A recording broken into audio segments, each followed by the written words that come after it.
Muy buenas, pues aquí estamos un día más. Vamos a seguir con el tema y ya directamente vamos con el tema 5 agentes antipsicóticos. Vale, esto cambia por completo y nos vamos a ir. Aquí tengo mis apuntes. Y a ver qué nos da tiempo a hacer en esta primera parte. Vale. Empezamos. Agentes antipsicóticos. Están los antipsicóticos convencionales y los atípicos, ¿vale? Vamos a empezar por los convencionales. ¿Qué define a un antipsicótico como convencional? Antipsicóticos tenemos que tener en cuenta que son como los antagonistas de dos, ¿vale? Que separa la dopamina. Esto es súper resumido, es decir, un antipsicótico es un antagonista de dos que separa la dopamina. Son fármacos, ¿vale? Los convencionales son fármacos efectivos en el tratamiento de la esquizofrenia. Al final son los clásicos o los típicos, ¿vale? Los que más se mandan. Es el primer fármaco antipsicótico que fue descubierto accidentalmente en los años 50, cuando se comprobó el efecto antipsicótico que tenía un fármaco con propiedades antihistamínicas, la clorpromacina, en pacientes esquizofrénicos, pero generaba neurolepsis, que es un enlentecimiento psicomotor, aplanamiento afectivo e indiferencia, o sea, una exagerada lentitud, por lo que se les comenzó a llamar también neurolépticos. Esto quiere decir que los empezaron a llamar así y pasaba en animales y en humanos. ¿Qué es lo que hace esto? Que bloquea los receptores mesolímbicos. La neurolepsis dice, se cree que los receptores D2 de la vía mesolímbica no solo median los síntomas positivos de la psicosis, sino también el sistema normal de recompensa del cerebro, en el que el núcleo accumbens es considerado el centro del placer del cerebro. Podría tratarse de la vía final común de todo esfuerzo y recompensa, incluyendo no solo los normales, buena comida, orgasmo, música, sino también la recompensa artificial del abuso de sustancias.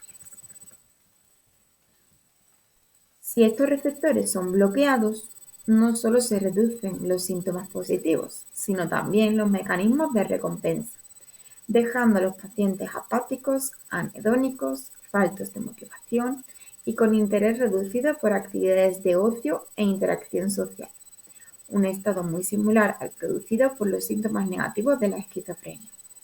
Podría incluso explicar la alta incidencia de tabaquismo y abuso de drogas en este trastorno. Es decir, si el paciente se queda anhedónico, va a buscar en otro lado, ¿vale? Otra sustancia. Los antipsicóticos pueden producir una alteración conductual que se conoce en ocasiones como síndrome deficitario inducido por neurolépticos, porque se parecen mucho los síntomas negativos producidos por la propia esquizofrenia y recuerda la neurolepsis observada en animales.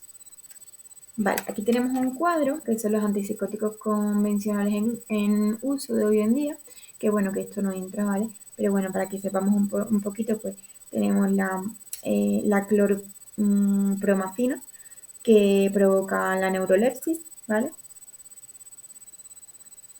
Comercialmente pues tiene otro nombre, ¿vale? No os voy a poner aquí a leer todo, pero bueno. Y luego, por ejemplo, a destacar la sulpirida, que tiene efectos secundarios, como por ejemplo la elevación de la prolactina, que en verdad lo tienen casi todos, o unos síntomas extrapiramidales, el SEP, ¿vale? El problema de los convencionales es que tienen muchos efectos secundarios, muchos, ¿vale? Por ejemplo, cuando nos dice baja potencia la clorpromacina, pues por ejemplo, es decir que requiere dosis más altas a los de la alta potencia y tienen mayores propiedades anticolinérgicas, antihistamínicas y antagonistas a uno que los de potencia alta. Y hay una pregunta que nos habla, por ejemplo, del síndrome maligno neuroléptico. Esto sucede por algún que otro antipsicótico convencional y está asociado con la vía nigroestriatal.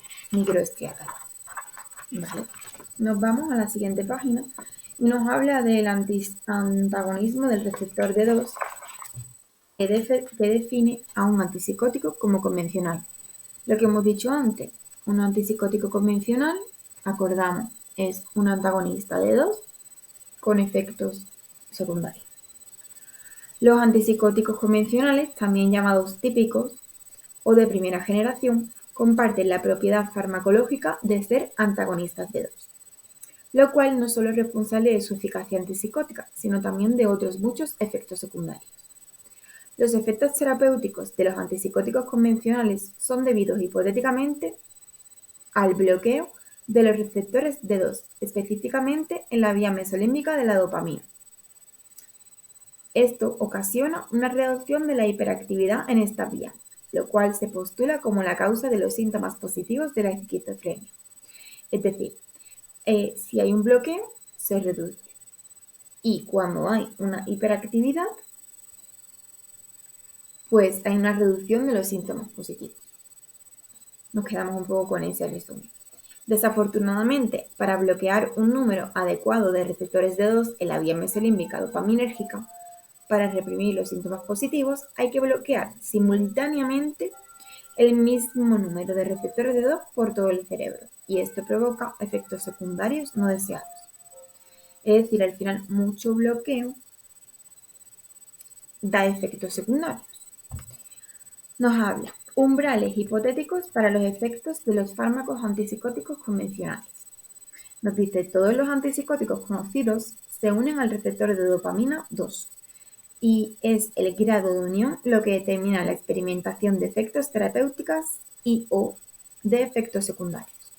Para la mayoría de los antipsicóticos convencionales, el grado de unión al receptor D2 en la vía mesolímbica necesario para los efectos antipsicóticos se sitúa en torno al 80%, mientras que una ocupación del receptor D2, esto ha solido entrar en el examen, superior al 80%, en el estriado dorsal se asocia con efectos secundarios extrapiramidales, el SEP, y en la pituitaria se asocia con hiperprolactinemia.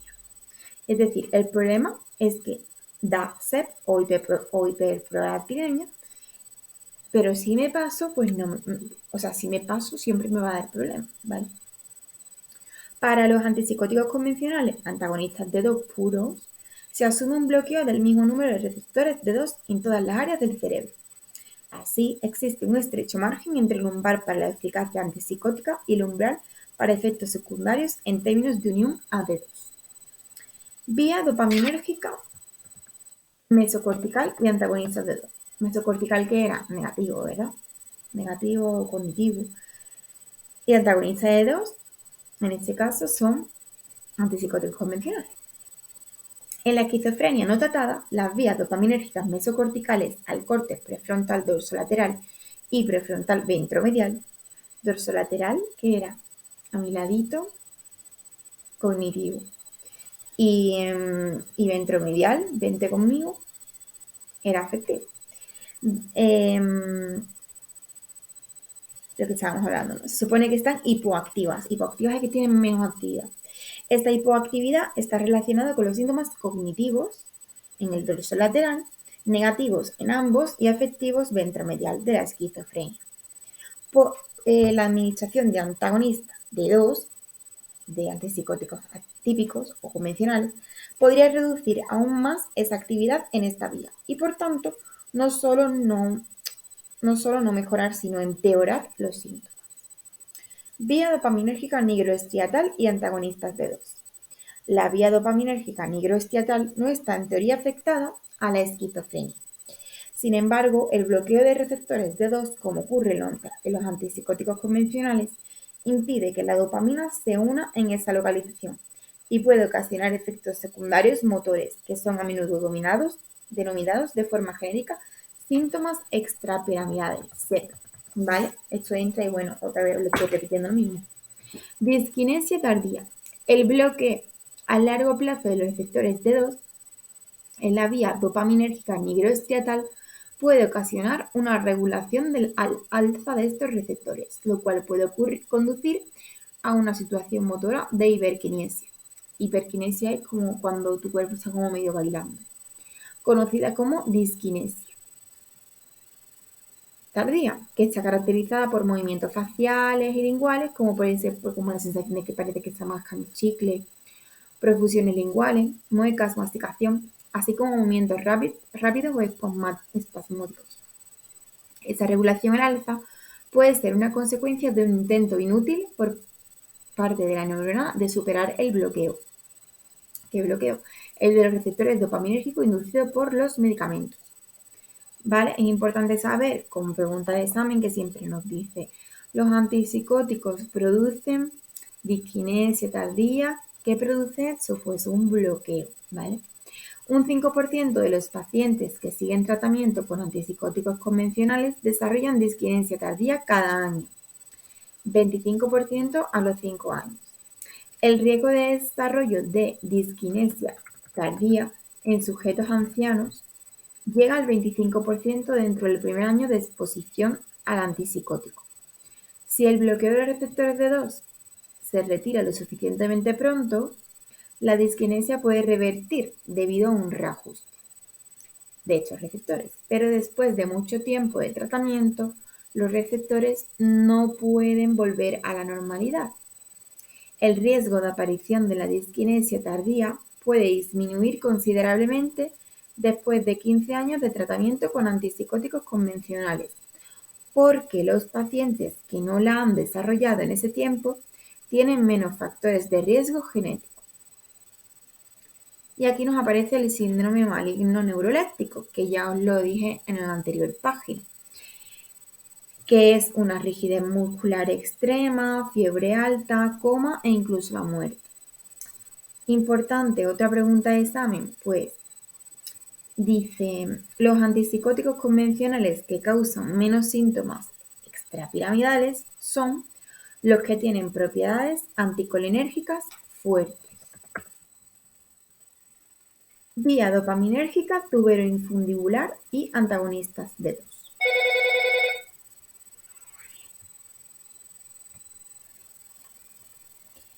La vía dopaminérgica tuberoinfundibular, que se proyecta desde el hipotálamo a la glándula pituitaria, es teóricamente normal en la esquizofrenia no tratada. Los antagonistas de los receptores D2 reducen la actividad en esta vía, impidiendo la unión de la dopamina a los receptores D2. Esto ocasiona que se eleven los niveles de prolactina. Es decir, si hay una hiperprolactinemia, está relacionado con los dopaminérgicos D2. Y en este caso se le asocia a la galactorrea, que son secreciones mamarias, amenorrea, ciclos menstruales irregulares, interferir en la fertilidad, disminución sexual o aumento de peso. Las propiedades del bloqueo colinérgico muscarínico de los antipsicóticos convencionales. Una acción farmacológica particularmente importante de algunos antipsicóticos convencionales es su capacidad para bloquear los receptores colinérgicos muscarínicos M1. Esto puede causar efectos secundarios: sequedad bucal, visión borrosa, estreñimiento, enlentecimiento cognitivo. Esto lo preguntan mucho. ¿Qué es lo que da visión borrosa, estreñimiento, sequedad bucal? Siempre los M1. Receptores colinérgicos muscarínicos, y os lo van a preguntar como M1, ¿vale? Aquellos agentes que causan más síntomas extrapiramidales son aquellos con propiedades anticolinérgicas débiles. Aquellos que causan menos SEPs son los que tienen propiedades anticolinérgicas más fuertes, lo que he dicho antes, ¿vale? Pues vamos. ¿Cómo el bloque de los receptores colinérgicos muscarínicos reduce los SEP causados por el bloqueo de los receptores D2 en la vía nigroestriatal? Porque la dopamina y la acetilcolina tienen una relación recíproca entre sí en la vía nigroestriatal. Es decir, realizan sus conexiones en la dendrita de la neurona, ¿vale? podemos verlo bien en el cuadro de la página 139, 5.11a, ¿vale? Si la dopamina no puede seguir suprimiendo la liberación de acetilcolina porque los receptores dopaminérgicos están siendo bloqueados por un antipsicótico convencional, entonces la acetilcolina se hace más activa. Esto lo vemos en la B. Aquí la dopamina no se puede unir. Una forma de compensar esta hiperactividad de la acetilcolina es bloquearle la entrada. ¿Cuál es la forma? Pues con agentes anticolinérgicos. Esto se ve en la figura 5.11c, que hay donde hay una compensación al bloquearla y se reducen los síntomas SEP. Los efectos del bloqueo de 2 en la vía nigrostriatal también pueden mitigarse coadministrando un agente con propiedades anticolinérgicas. Desafortunadamente, este uso concomitante de agentes anticolinérgicos no ha eliminado ni reducido de los antipsicóticos convencionales de producir disquinesia tardía. Otras propiedades farmacológicas de los antipsicóticos pues son efecto no deseado de bloqueo de los receptores de histamina H1, que es una ganancia de peso o la somnolencia, es decir, H1, somnolencia o ganancia de peso. Luego, un bloqueo de los receptores A1 adrenérgicos, que son problemas cardiovasculares como hipotensión ortostática y somnolencia.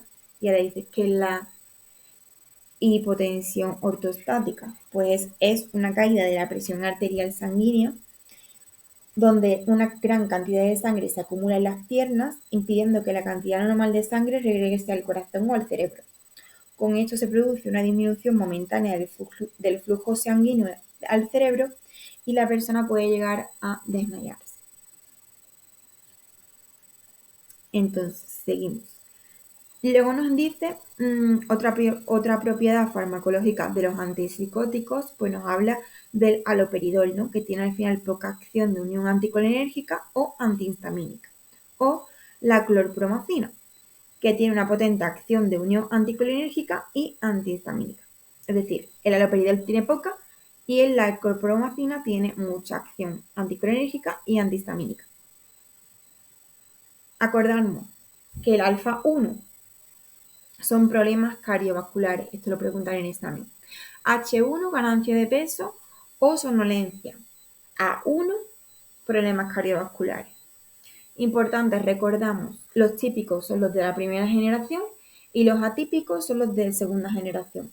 Los típicos de primera generación tienen más adicción, tienen menos adicción, es decir, no hay tanto mono, pero tienen síntomas como más motores. Y los atípicos, que es la segunda generación, tienen menos adicción, más adicción, tenemos más mono y pues tenemos eso, menos síntomas, ¿vale? Muchos menos síntomas. Pues voy a ver lo que nos queda. Luego nos vamos al punto antipsicóticos, atípicos. Vale, vamos a intentar ver los antipsicóticos atípicos. ¿Qué define a un antipsicótico como atípico? Pues los antipsicóticos atípicos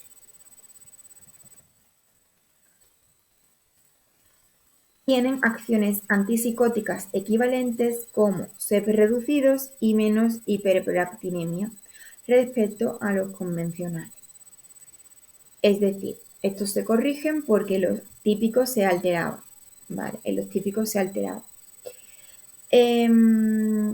Dado que casi todos los agentes con ese perfil atípico llegaron tras la introducción de clozapina, a veces reciben el nombre de antipsicóticos de segunda generación, lo que hemos dicho antes. Al final, los típicos son los dopaminérgicos puros de receptores de 2 y los atípicos son más dopaminérgicos o serotoninérgicos. Los antipsicóticos atípicos actuales pueden ser definidos como antagonistas dopaminérgicos serotoninérgicos. Además de estas, las acciones farmacológicas en esta teoría facilitan el perfil clínico de los antipsicóticos atípicos del SEP, reducidos y menos hiperprolactinemia con acciones antipsicóticas comparables, que incluyen el agonismo parcial sobre los receptores 5-HT1A y D2. Síntesis de la serotonina y terminación de la acción. La serotonina 5-HT, ¿vale? Tenemos que relacionar a la serotonina con triptófano, que es el transportador de ambos, tanto de el triptófano es el transportador de ambos, que es distinto. El triptófano se convierte en serotonina hasta llegar a ser liberado.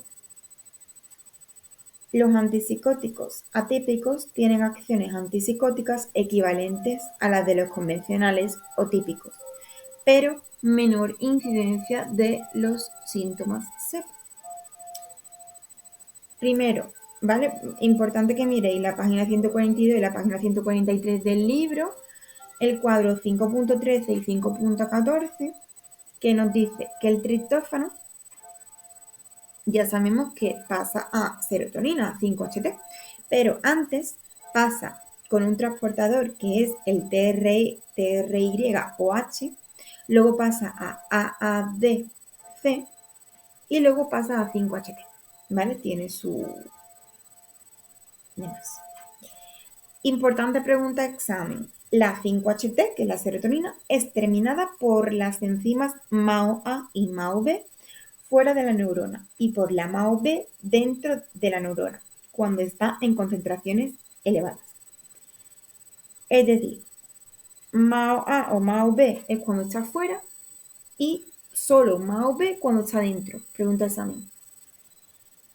Dentro, MAO-B. Fuera, las dos, ¿vale? La MAO-B destruye serotonina cuando este neurotransmisor está presente en concentraciones elevadas.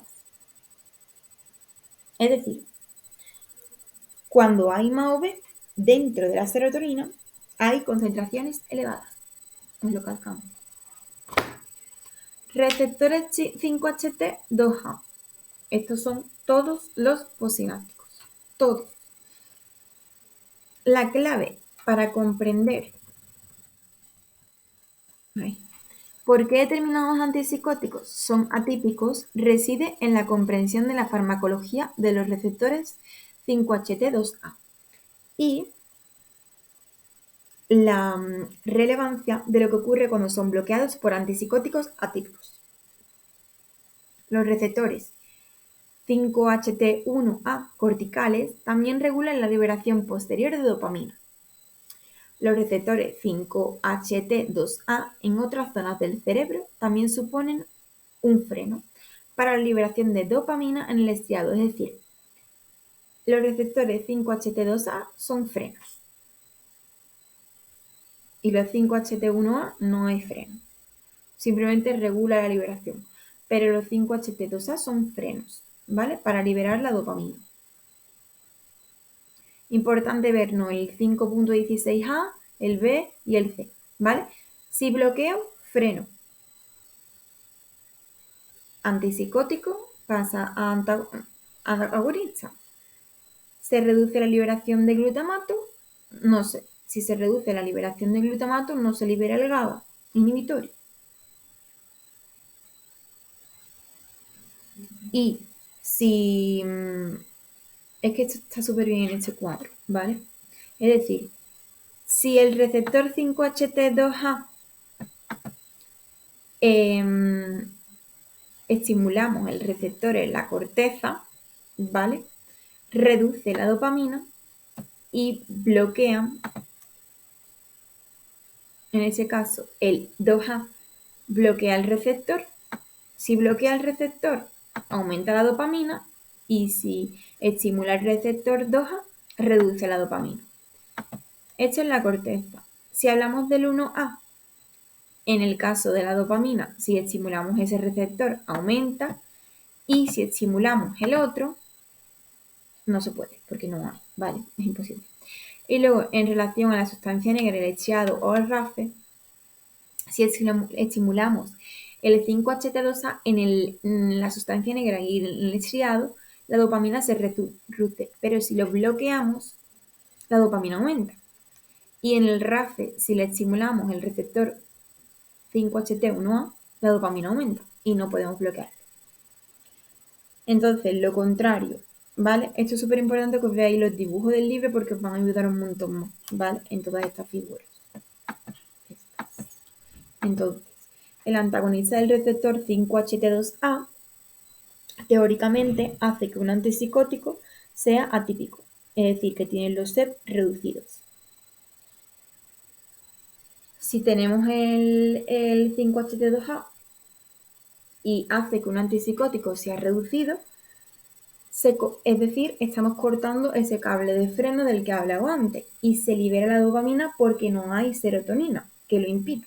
Cuando hay dopamina que lo impide, cuando hay serotonina no hay serotonina que lo impida, se libera dopamina. Cuando no, no se puede liberar. No se libera si la serotonina se conecta. Es decir, este es el receptor. Y si nosotros conectamos la serotonina aquí, no podemos liberar dopamina. Pero en cambio, si la serotonina no está y no está conectada en ningún receptor, se puede liberar perfectamente la dopamina, ¿vale? Eso lo tenemos en el cuadro 5.17 y 5.18. El antagonismo del receptor 5-HT2A, teóricamente, hace que un antipsicótico se defina como atípico, donde las acciones antipsicóticas comparables. Por ejemplo, la dopamina inhibe la liberación de la prolactina y la serotonina libera la prolactina, por ejemplo, para que nos quede claro. Si hay menos dopamina, pues hay más prolactina. Y si hay más serotonina, hay más prolactina.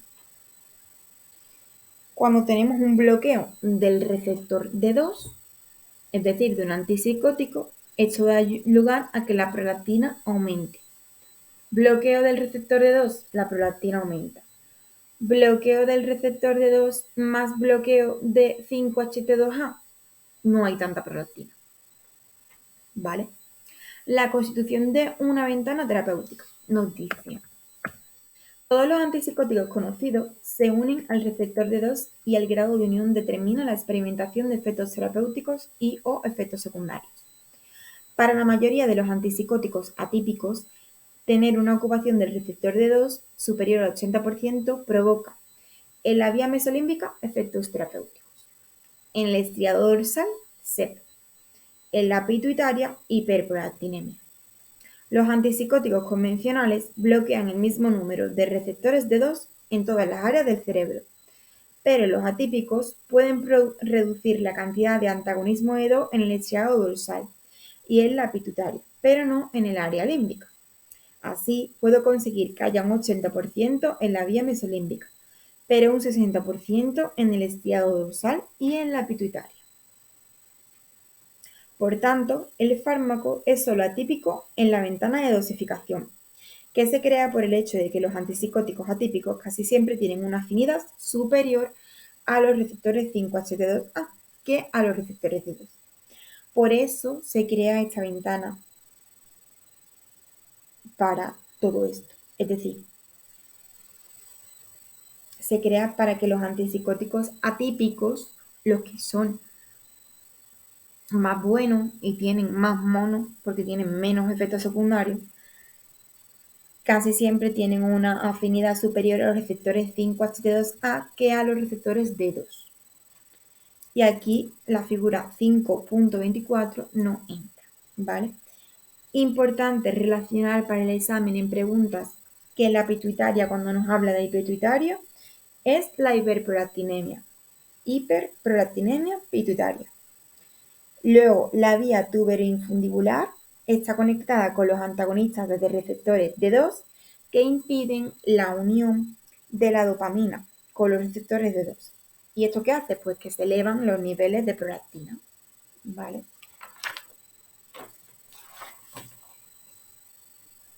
Y me voy a quedar aquí y el siguiente punto, que sería el 3, lo dejamos para el próximo vídeo.